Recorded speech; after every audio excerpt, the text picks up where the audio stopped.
అదేవిధంగా పోయిన సంవత్సరం నువ్వు చెక్కినట్టుగా వర్షాలు చాలా చక్కగా కొడతాయి, కాడికొండలు సస్యవృద్ధి చాలా బాగుంటుంది అని తెలియజేశావు.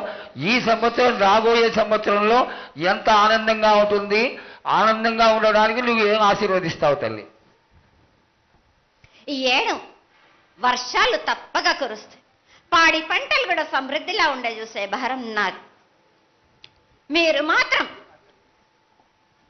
5 వారాలు నాకు పప్పు బెల్లం పలహారాలతోటి కాదు, నాకు ఎట్టి విధంగా నాకు ఈ జాతర జరిపించారు. నాకు అట్టి విధంగా నాకు కొల్లారి నుంచి బాల బచ్చల దగ్గర నుంచి నా ముందుకొచ్చి నాకు కడివడి సాకబోసి నాకు పసుపు కుంకులముతోటి నన్ను ఆనందపరచండి. నాకు సంతోషంగా ఆనందంగా అందుకొని మీరు కోరిందల్లా కొంగు బంగారం చేసే మహంకాళిని నేను.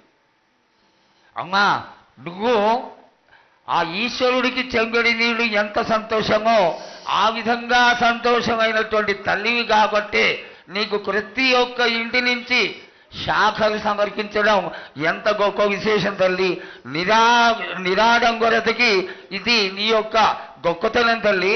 నువ్వు కేవలం ఇంత తీయటి భోజనం పెట్టి ఒక చెంగుడు శాఖకు వస్తే ఆనందించి రోగాలని వ్యాధులని అన్నింటినీ కాపాడుతావు కాబట్టే నీకు సేవ చేసుకుంటున్నాను తల్లి.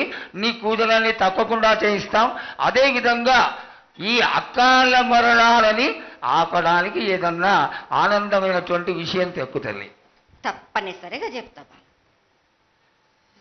ఈ ఏడు నాకు నా రూపాన్ని నిలబెట్టేసరికి నాకు మాత్రం రక్తం చూపియండి. నాకు రక్తం చూపించకపోతే నేను మాత్రం ఊరుకోను. వాళ్ళకు కొల్లారే కాదు, గ్రామం మొత్తం సంచారం చేస్తాను. అయ్యో, అంతటి ఉగ్రసుఖం వద్దు తల్లి. చేయించడానికి పెద్దలందరూ నిన్న కూడా ఒక చిన్న చర్చ జరిగింది. అయినంత తొందరలో నీకు అది ఎవరాపినా గాని నేను మాత్రం ఆగను బాలకం. ఇది వరకు నేను సంతోషంగా ఆనందంగా అందుకుంటా. ప్రాణానికి మాత్రం నష్టం జరిపించను గాని రక్తం మాత్రం తప్పనిసరిగా చూపిస్తాను.